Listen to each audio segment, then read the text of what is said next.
El viento aullaba entre los edificios de la ciudad, llevando consigo el eco de un misterio que había permanecido sin resolver durante meses. Los periódicos lo llamaban el asesino sin rostro, un nombre que evocaba tanto terror como fascinación. Cada víctima encontrada carecía de identificación, sus rostros destrozados más allá del reconocimiento.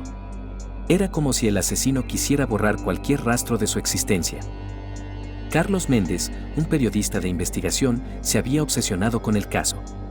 Pasaba noches enteras revisando informes policiales, buscando patrones, pistas, cualquier cosa que pudiera darle una ventaja para descubrir la identidad del asesino. Su oficina estaba cubierta de recortes de periódicos, fotografías de las escenas del crimen y mapas con chinchetas de colores que marcaban los lugares donde se habían encontrado los cuerpos. Una noche, mientras revisaba por enésima vez las pruebas, su teléfono sonó. Era un número desconocido. Dudó un momento antes de contestar. Diga. Carlos Méndez, ¿verdad? La voz al otro lado de la línea era grave y distorsionada, como si hablara a través de un modulador de voz. Sí, soy yo. ¿Quién habla? Eso no importa. Tengo información sobre el asesino sin rostro. Si quieres saber más, ven solo al callejón detrás del Teatro Imperial a medianoche. Antes de que Carlos pudiera responder, la llamada se cortó. Miró el reloj, eran las 11:30. Tenía 30 minutos para llegar al lugar. Sin pensarlo dos veces, agarró su chaqueta y salió a la fría noche. El Teatro Imperial era un edificio antiguo, cerrado desde hacía años. El callejón detrás de él estaba oscuro y desierto, iluminado solo por la tenue luz de una farola parpadeante. Carlos miró su reloj, las manecillas marcaban la medianoche exacta. Esperó, su respiración formando nubes de vapor en el aire frío. De repente, una figura emergió de las sombras.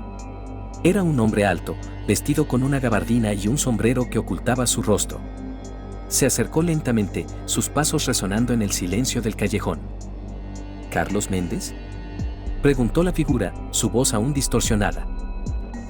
Sí, soy yo. ¿Tienes información sobre el asesino? El hombre asintió y extendió un sobremanila hacia Carlos. Aquí tienes todo lo que necesitas. Pero ten cuidado, no eres el único que lo busca. Antes de que Carlos pudiera preguntar más, el hombre se dio la vuelta y desapareció en la oscuridad. Abrió el sobre con manos temblorosas. Dentro había fotografías, recortes de periódicos y una nota escrita a mano. El asesino no es quien crees. Busca en el pasado, en los secretos que la ciudad ha olvidado. Carlos pasó las siguientes horas revisando el contenido del sobre. Las fotografías mostraban lugares que le resultaban vagamente familiares. Los recortes de periódicos hablaban de una serie de asesinatos similares ocurridos hace más de 20 años, todos sin resolver. Había algo extraño en esos casos, una conexión que no lograba ver del todo. Decidió visitar la biblioteca municipal al día siguiente para investigar más a fondo. Pasó horas revisando archivos antiguos, buscando cualquier pista que pudiera ayudarlo. Finalmente, encontró un artículo que llamó su atención. Hablaba de un hombre llamado Javier Romero, un periodista que había estado investigando una serie de asesinatos similares a los actuales antes de desaparecer misteriosamente. Carlos sintió un escalofrío recorrer su espalda. ¿Podría ser que el asesino actual estuviera relacionado con los crímenes de hace 20 años? ¿Y qué había pasado con Javier Romero?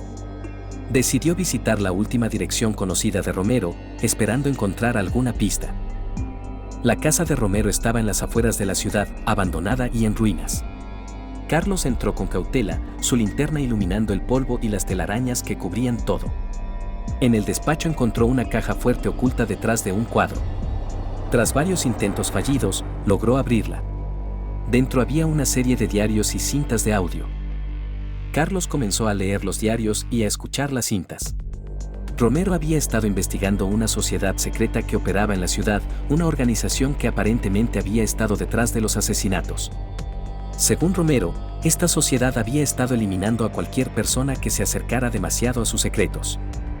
Una de las cintas contenía una grabación que hizo que el corazón de Carlos se detuviera por un momento. Era la voz de Romero, hablando con alguien. ¿Por qué haces esto?, preguntaba Romero, su voz temblando de miedo. Porque es necesario. La verdad debe permanecer oculta. Respondió una voz distorsionada, similar a la que había escuchado en la llamada telefónica. Carlos sintió que el suelo se movía bajo sus pies. La voz en la cinta era la misma que le había dado la pista en el callejón. ¿Podría ser que el asesino estuviera jugando con él, llevándolo por un camino predeterminado?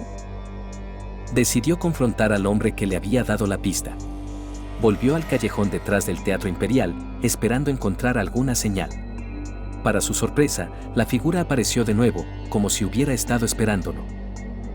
«Sabía que volverías, Carlos. ¿Quién eres?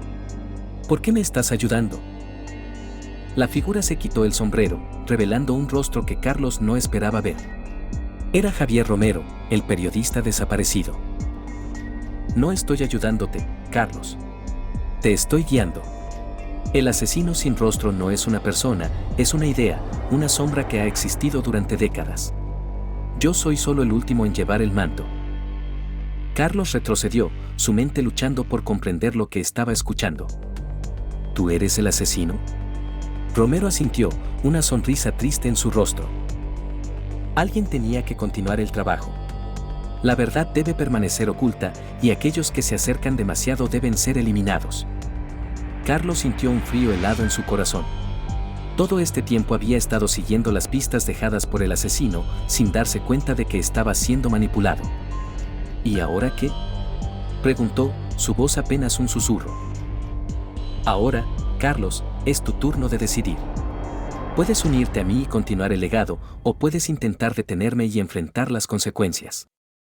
Carlos miró a Romero, sus pensamientos enredados en una maraña de miedo y confusión. Sabía que tenía que tomar una decisión, una que cambiaría su vida para siempre.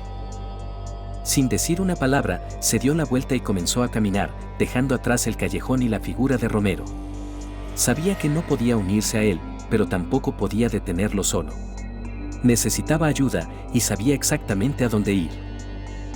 Mientras se alejaba, una sensación de determinación llenó su corazón. No permitiría que el asesino sin rostro continuara su reinado de terror. Haría todo lo posible por detenerlo, aunque eso significara arriesgar su propia vida. La noche era oscura y llena de sombras, pero Carlos Méndez estaba decidido a enfrentarse a ellas, sin importar el costo.